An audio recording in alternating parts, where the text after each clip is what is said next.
Hi, and welcome to the Fierce Voice Podcast. I'm your host, Brigette Gildemaster.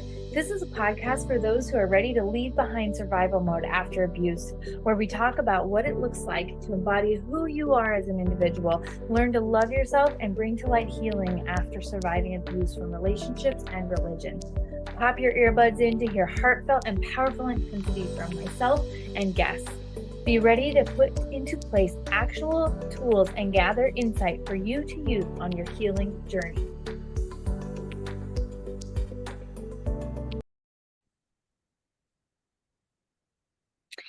Hello, and welcome back to another episode of the Fierce Voice Podcast. As I was just explaining how I keep this candid, there you go. Today, I have an amazing guest with me. I'm so excited for her to be on and to have been able to meet her in person and learn more about her. I have been following her on social media for many years. Actually, I've been sure how we met. I don't remember. It was a long time ago how I ended up following you, but we can get into that. But I have Mandy Capehart with me today. How are you today, Mandy? Hi, I'm good. I'm so grateful to be here, and I'm glad we got through all the little technical difficulties that I was having on my end because they are many and unending, it seems. So I'm excited we worked it out and we can chat today. Yeah, me too. Well, and we've actually had a lot of scheduling conflicts and different things too. Yeah, that would be my fault. We're making it happen though. It's all good. So, right, this is going to be, I always say when things are slightly hard, they come out the best because you had work for it. It's going to be an amazing Resistance builds episode. muscle. Yep. Exactly. Yeah. So why don't you go ahead and tell us, share a little bit of your story and what you do and what you're so passionate about. Yeah, so I love talking about grief and trauma and the body and the mind and that holistic sense of self, which is a very uncomfortable place for a lot of people to exist. So naturally, as a challenger, an Enneagram 8, someone who is just like making roads where there are no roads as often as possible, this seemed like the perfect career pivot for me in the middle of COVID and grieving my own losses. So there's probably I recently sat down and just wrote out all of the deaths I've experienced and lived through, all of the divorces, all of the moves, and other forms of loss I've experienced in my life. And I'm constantly surprised when I leave something off the list and then come back to it again. It's like, oh wait, I forgot about Tim. Oh wait, I forgot about this person. Um, it's it feels unnatural to say I forgot about this person dying. But when you have experienced so much loss and trauma and grief in your life, your body actually does everything it can, and your mind is a part of that to insulate you and protect you from it. And sometimes that means forgetting. So my career really came to fruition after my mom died. It'll be 7 years ago this January. And on top of losing her that year, there was a million other things happening. And so what I decided to do with all of my loss and all of my processing was push it into a book and see if it would be meaningful for anyone else. And what ended up happening was I developed this coaching practice out of it during a wildfire in our town. There was 2,500 homes lost, 3 lives lost nearby, and a number of my friends and family were fire survivors. So it was very quick to say, well, here's what I've been working on. What do you think? Does this mean anything for you? And it became very impactful. And it just felt like a very natural transition for me because I love creating avenues for people to push back against narratives they've embodied that don't belong to them, that haven't come from a place of valuing themselves or their own story. That, we pick up these narratives that come from all kinds of places of control and people that what they want from us and not necessarily what we want for us. So that's kind of a quick and dirty how I got here and what I like to do with people in my work. Yeah, wow, that's a beautiful story of how that all came together. Like that's a lot. It's a lot right there. I think one of the most impactful things I've learned from you is it's okay to feel grief. I know a lot of your posts and stuff have really helped with that for me in my journey. Yeah, I'm glad to hear that. I think that it's pretty natural to repress those big feelings simply because they're uncomfortable and we've not necessarily been taught how to hold space for them, how to create insight from them, and how to even see our emotions or those big feelings as something that's just waving to get our attention and say, hey, there's something that's not in balance. Something's out of alignment. Come pay attention, right? My car right now is making the craziest noise. And it was every couple of days. And now every time I turn it on, it's making that noise. And I was thinking this morning about how I needed to pay attention to that noise the first time I started hearing it. And instead I waited and I waited and I let it slip from my mind. And now it's getting a lot louder. It's the same thing with our grief, right? We know it's a problem for our day-to-day lives. And I don't even want to say that it's a problem. We know that it has potential to grow into something more disruptive if left untended. And as we move through our day-to-day and things get bigger, we have these explosions or these meltdowns or however you want to describe them, where untended grief and old wounds and even just moments of story trauma in our stories come to the surface, and we realize, oh my gosh, I wish I'd known how to pay attention sooner. I wish I'd known how, because I think that that's a big part of it. And you can't learn how to do a thing until you validate that the thing is worth learning. So that's where I try to approach any of my online presence, because I can't coach or show up for people intentionally one-on-one in that setting, but I can continue to validate and empower people to get curious about their own stories. And then when they're ready to do the one-on-one work, I'm available, because that's a big, it's such a huge commitment. It's not even, there's nothing bigger than choosing to invest in your own story of loss and integration to find what you look like on the other side of all of our trauma responses. There's that funny meme that goes around that says, it turns out I don't have a personality, I just have a bundle of trauma responses. And I was like, oh God, I want to laugh, but I also understand where people are coming from. And it's not none of it's a negative. It's all just, how we've chosen to survive and make security and relationship for ourselves. And sometimes we need a better way forward. There's a lot in there. Sorry, I tend to talk a lot. No, that was so good. I mean, I was like, oh, that's really good. I want to hear more about that. And then you'd say something, oh, that's really good. I want to hear more about that. No, yeah. And you've been dealing with this for so long. I'm sure you have seen so much, and you're able to bring all that to the table, which is just amazing. What would you say is I know you talked a lot about ignoring emotions and stuff, and which is something, as as a survivor, as being in high religion, growing up in all of that, is something that is pushed upon a lot of my audience and myself, where we ignore that. And what would you say are those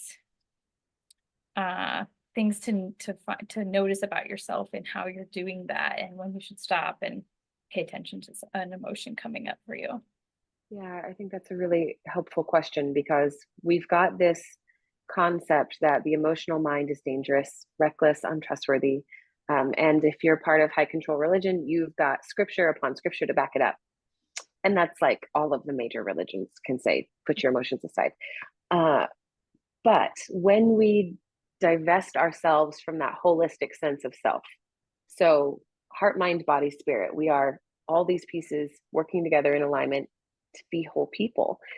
And in grief experiences, but even just in day-to-day life where things are a mess, we get out of alignment with who we are, what we value, and what matters to us. And so when it comes to our emotional selves, we tend to value, especially in cognitive religious experiences, the rational mind, the spiritual mind, the mind that says, and that can go many ways too, right? Like there are people who say, I have certainty, and so that is my religion, or I have mystery, and that is the thing I am willing to be committed to. Those are still both mental understandings, mental frameworks, like cognitive approaches to life. Discrediting the emotional mind is to deny a huge part of our humanity. Like it's a crucial aspect of our humanity. And there's a concept in dialectical behavior therapy, DBT, that has wise mind coming from a person who can balance emotional mind and rational mind together. And so a lot of times when I have someone say like, oh, I'm up in my feelings, or people are like feeling, well, I just feel numb, I don't have any feelings. My privilege is to come in and say, well, actually numbness is a feeling, and it's a lot of emotion attached to it. So what if we instead just reframe our approach to say how much, like what percentage of rational mind is leading and what percentage of emotional mind is here? And can we find a way to create capacity for 50-50 so that they work together because they are important, right? The emotions we feel are bringing information about what we need, who we are, and what is valuable to the situation at hand. It's the latent emotions that we've stuffed for years and years that feel too overwhelming because, again, no one's ever taught us how to navigate those emotions, how to sit with them and experience them, and then recognize, oh, wow, they actually lessen in their intensity when I listen to what they have to say and let them guide me. I think, I don't know about your experience, but I know mine with anger has been such an interesting road because anger is such a misunderstood emotion. Look, I kind of love anger. I don't kind of love, I love anger, not because it feels comfortable or because I've never been in a dangerous situation on the other end of someone's anger. I definitely have. In myself, when I sense anger, I remind myself this is a secondary emotion that's protecting me from something more tender, but this is also pointing to an injustice that I've suffered, whether it's on my own behalf or someone else's. There's something out of line with how I'm being treated or what I'm being exposed to. How can I stay with myself, not abandon me in the middle of this injustice, and allow whatever is coming to the surface to inform what I do next? It's prevented so many outbursts and violent outbursts in myself, and like verbally violent, that is, and just lashing back and breaking a relationship. It's allowed me to say, like, hey, I'm really angry right now. I don't have the answers why or how I want to address it, but I'm taking a step back because I want to preserve whatever this is between us, right? It allows you, when you get to know your emotion, to actually not master them, because I think that's a silly goal, but it allows you to befriend them and get to understand them differently. Naming them is half the battle, I found. Yes, I absolutely agree. Yeah, anger is a big one for me too. I have always battled that, and that's, yeah, naming it, and then like you said, realizing Mhm. what's underneath, and especially in parenting has been a huge one for me. Oh, And yeah. realizing I'm actually shoving down that I'm not willing to admit I'm overwhelmed Yeah. and things Yeah. like that. Yeah. Yeah.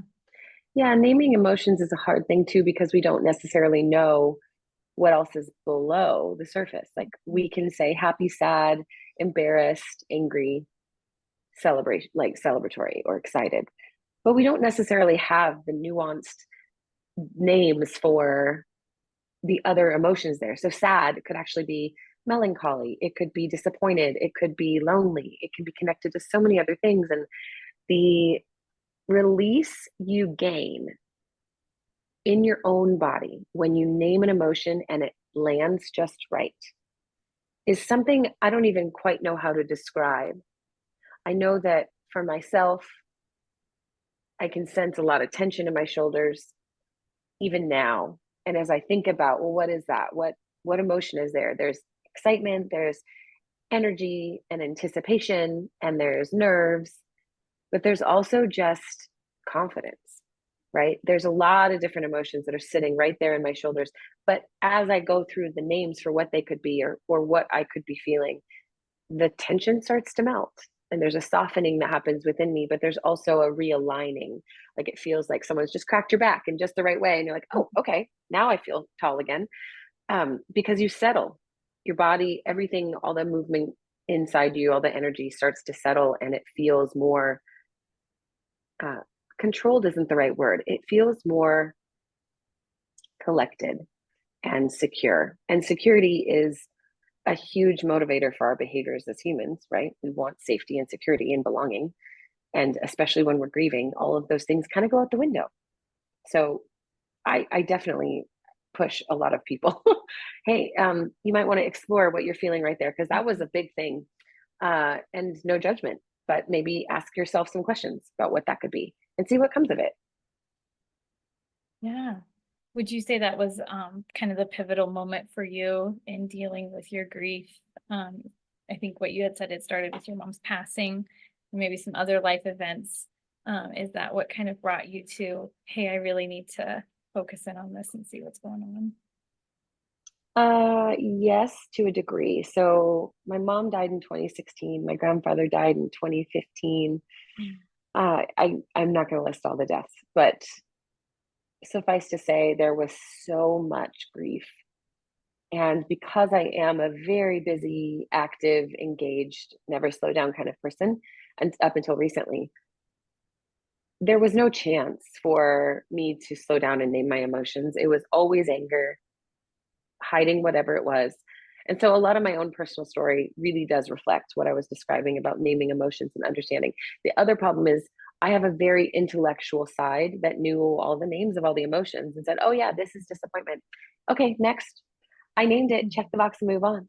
Um, and that's, I think, the really hard part about people who are hungry for information, people who are especially leaders and in roles of teaching and just even group dynamics. We tend to know a lot and let that be enough instead of knowing how to really practice what integration might look like. And for me, I mean, I've been studying grief and people groups and anthropology and communication and religion my whole life. It was such an intellectual excursion for me that when I realized I actually need to apply some of this to myself, or I'm going to die. Like I'm not going to make it. It was a reckoning, and it definitely came to a head when my mom died. There was a whole week of my life right after she died that I was very rational mind, very stoic.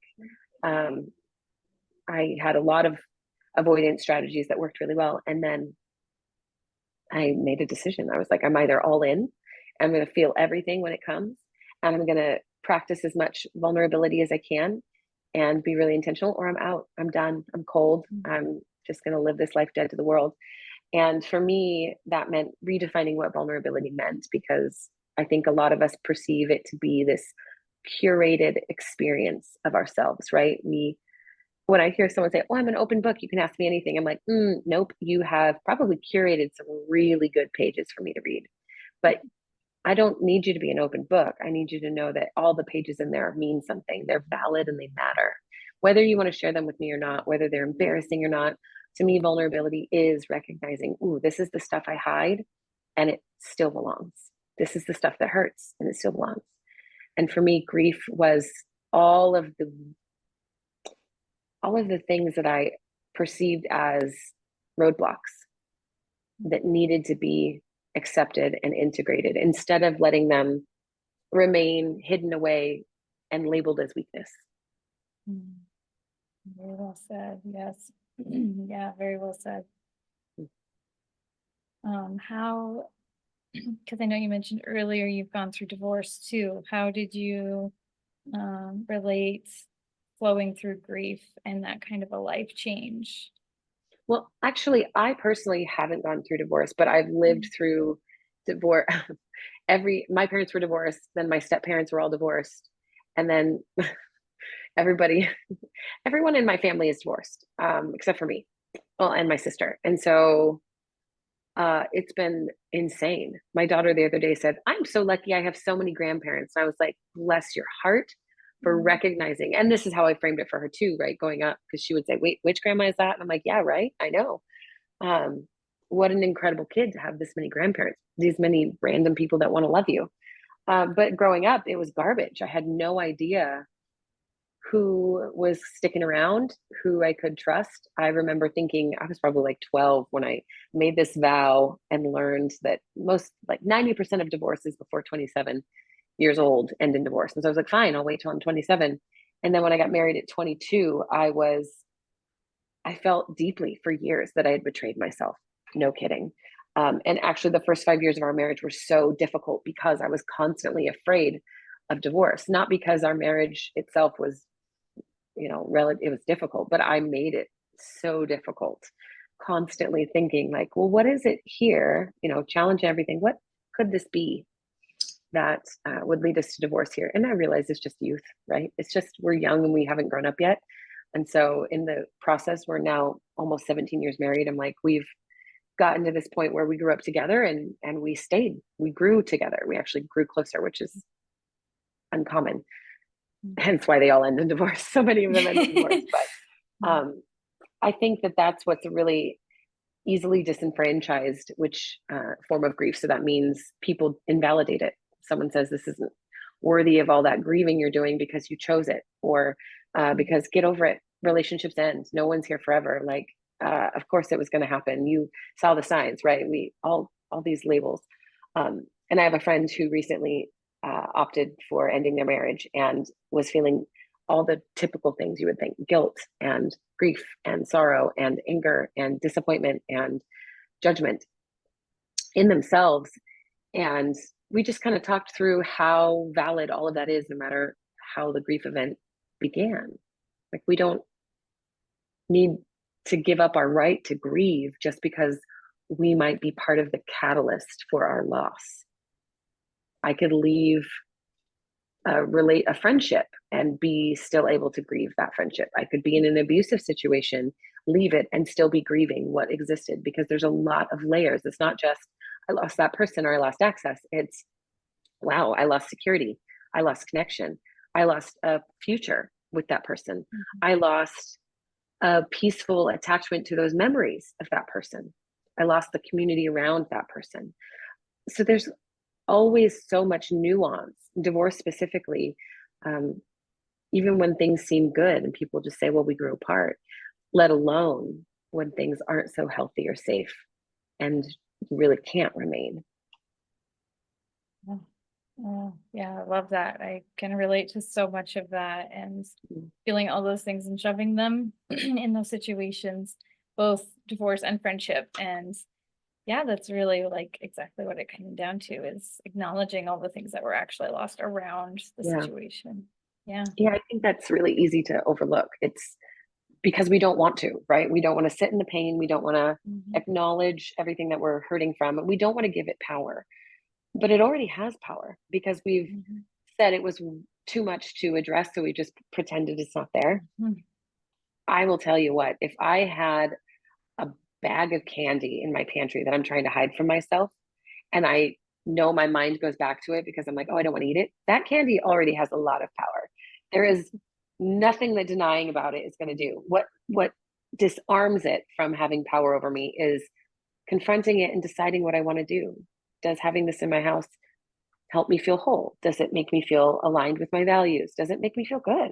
Or does it make me feel like I'm sneaky or I'm not honoring what I actually want? And I know that's a simplified metaphor.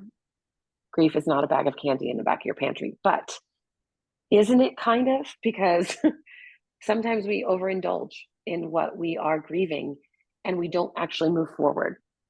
You know, sometimes we think we know how to sit with grief, but we sit with it in such an ineffective way that we're just kind of sitting near it, but never asking it any questions. So addressing it and being really intentional it's a practice. It's why coaching is such an effective method for grief work, because we're not just talking through a thing and then moving on. We're actually digging into and challenging some of the notions we have about what loss is and how it's affected us, and how we can make autonomous choices moving forward, regardless of what we're carrying. Yeah, it's hugely powerful to have that not control, but over your own decisions, like to master your own reasonings why you can't trick yourself into thinking a certain way. It won't work. We sure like to think we can. Yeah. So you mentioned you have a book on grief and the Enneagram, which I love the Enneagram. Anybody who knows me knows I love it. So what are some things you've observed about the different personality types and flowing through grief, and you know, maybe even just a tidbit you find fascinating about how everyone handles it differently? Yeah. So what I have right now is an ebook on my website. If you sign up for my newsletter, there's a free ebook that a friend of mine and I put together on grief and Enneagram work.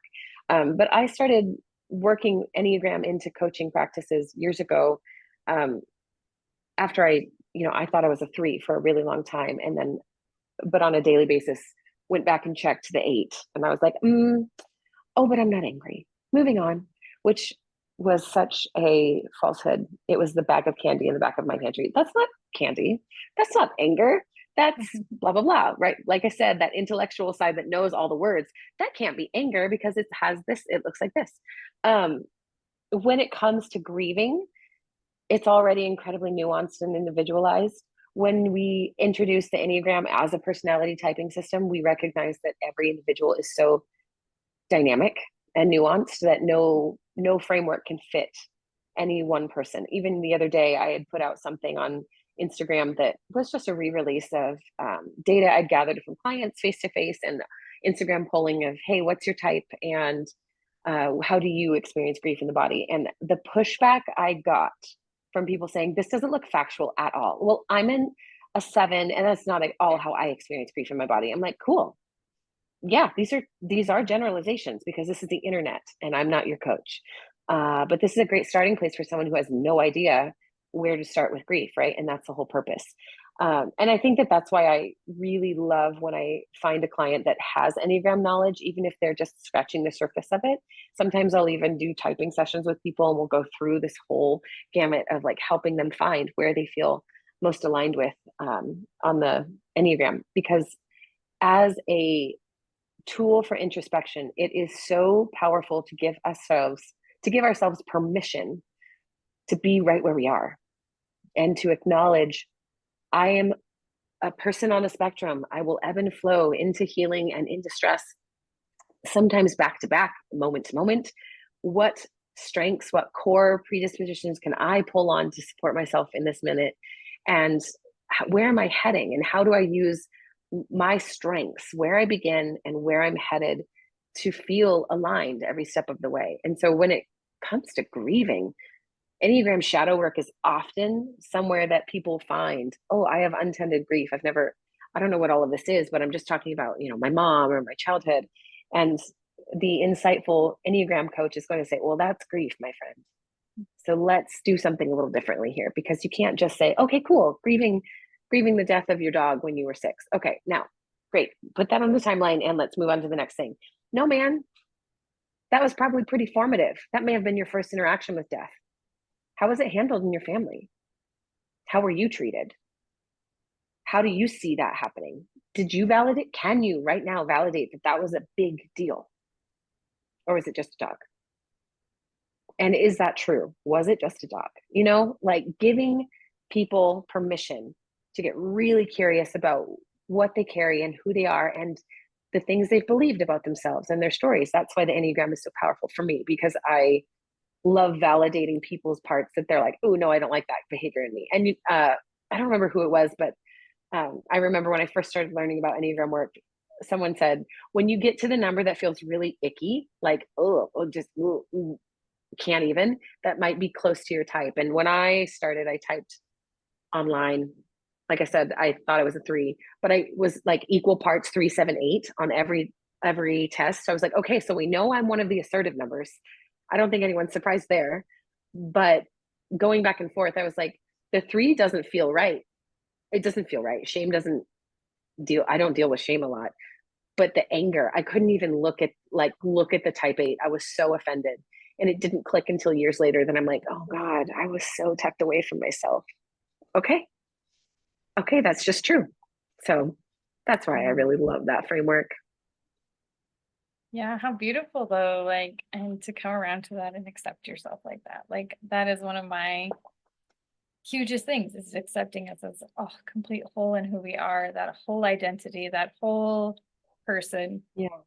All of it. It can all be used, and it's all something to learn, and grow from. And if it's something to change, it's going to be beautiful in the end. Yeah. So, Yeah. yeah, that's cool. Yeah. I'm a type 3, so Okay. I can relate to a lot of what you said. Yes. Yeah. Do you do, I know you were saying a lot too about like recognizing and things. Is it the tri-type, I think is what it's called, where you have your, for your first type, second and third? Do you get into that at all? I don't. I think tri-type, I got to be really careful here, right? No, you're fine. I have not, No. I haven't studied tri-type very much because I don't put a lot of stock into it. I also know there are people who are like, when you integrate to your growth number, you become that number, and then you start integrating to the other and you never stop growing. I'm like, no, that doesn't, I mean, you could make your way around if you really felt that chameleon-like, but that also feels like a very insecure 4 kind of approach to things. So maybe stick with that. And then I learned that everyone who told me they had that was a 4. And I thought, okay, cool. So you're integrating to perfection in the 1 and then moving on. Okay, I don't know. Anyway, no, I'm not a big fan of the tri-type thing. I think that the reality is we all have distinct personalities and we all have tendencies, like I joked earlier, we all have trauma responses that we integrate and use as protectors and as guidelines. And that doesn't necessarily mean that we have 3 different Enneagram types, because it's all coming from a baseline that the idea is this simplifies the complex for us. Not this makes you more complex and more interesting. This helps show you the box you're beginning in and invites you onto a pathway into something new. Not find a way to relate to every number, because I could tell you very clear examples of my entire life of why I could be every one of those numbers, childhood wounds included. I could fit every one. Everybody could. The point is not to say, oh, I'm all of these numbers and so this system is invalid. The point is to say, actually, this feels like it's reading my mail because I've got some stuff I've pretended isn't there. But those are my superpowers. That's my place of opportunity for growth and integration in a way that transforms where I'm headed, not just leaving me in this life where I'm like, okay, cool, I have to go to work and then I have this responsibility and all these things to do. So I'm not a fan of tri-types. I love studying how wings affect things and how the subtypes affect and interpersonal relationships. But yeah, I'm very meh about tri-types. No, I love hearing that perspective because it's actually been explained to me in that area of like, yeah, you're in an unhealthy state, you're being triggered, all these things. And so I love hearing how that correlates in that in your thoughts. Yeah, no, that's great. I have a hard time when we talk even about like unhealthy or stress sides, and I haven't landed fully with where this comes in for me yet. But I'm like, as an 8, I go to 2 when I'm in quote health and 5 when I'm in stress. But that just means I'm looking at the stress side of a 5 and saying, ooh, bad. I'm married to a 5. I don't want to look at him and think, ooh, bad, anytime he's not feeling his best. And this is something I talked about. My friend Amy's Enneagram podcast that she has, we talked about grief and Enneagram as well. And I think it's called Something Different or a little bit different, something like that. And we talked about how actually knowing your growth and your stress lines means you get to take the high side of both. When I'm stressed, I can look at the positive, more helpful aspects of the 5 characteristic and say, oh my gosh, the veracity and the tenacity for knowledge, that's what I need right now, because I am stressed to the 9s and my husband embodies a lot of strengths. Let me go pick his brain and see what I can do that might help. And that, I think, is a more useful approach to the vastness of Enneagram work than just saying like, oh, well, I guess I'm being such a 4 today, or woof, what a 2. Okay, I guess I'll be more of a 2 today. Yeah. Yeah. Just another label to blame. Yeah. Right. We all have the tri-types have to do with like, okay, in the head center, this is where you have the most personality or the most attachment. In the heart center, this is where you have the most. And in the body types, this is where you have the most. What does that help? Does it actually give you a growth pattern or something new? Or are you just looking for explanation about why you do the things you do? You make choices because you're trying to avoid pain and create growth opportunities. You just don't know that that's the name of what you're doing. So create security by being honest and dealing with your grief instead of looking for ways to necessarily justify. I don't know. Then again, what do I know? I'm just an assertive number over here yelling about grief all the time. So no, I love that. I love that. Yeah, always so much to learn about. The Enneagram could, definitely be its own podcast and show in and of itself. So, but I do want to respect your time as well, because I know you said you had somewhere to be. But so yeah, this was extremely valuable. I really, really appreciate you coming on and sharing everything you have here. You have a ton to offer. So why don't you share with my audience where they could find you, where they can follow you and snag that ebook and all the good stuff. Yeah, absolutely. So everything is at Mandy Capehart, all the social media platforms. My website is mandykapehart.com. And like I said, the ebook offer pops up after a minute or so of just being on the website. And then my own podcast, Restorative Grief with Mandy Capehart, is weekly. I alternate between essays and interviews. And then the Restorative Grief Project is a free private grief group on Facebook where we're just practicing what it looks like to hold space for each other, what it looks like to ask ourselves some challenging questions. And it is a very low engagement, safe place to observe. That's what I love about it. And I'm, constantly asking questions in there to get some engagement and help other people see each other and practice sharing. But for the most part, I love just knowing that people are there and they feel like, okay, I can read what she's having to write without having to interact with it. And feel connected to something. So, yep, at Mandy Capehart, Capehart, everywhere you look.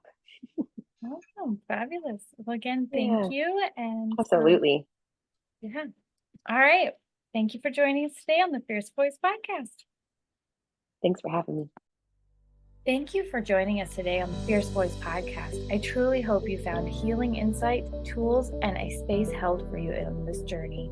We are all in this together and you are not alone. You can find me, your host, Brigette Gildemaster, on all social media platforms, and check out my website at www.brigittegildemaster.com, where you can listen to past Fierce Voice episodes, check out my media features, find my books, and inquire about booking me for your next virtual or in-person event.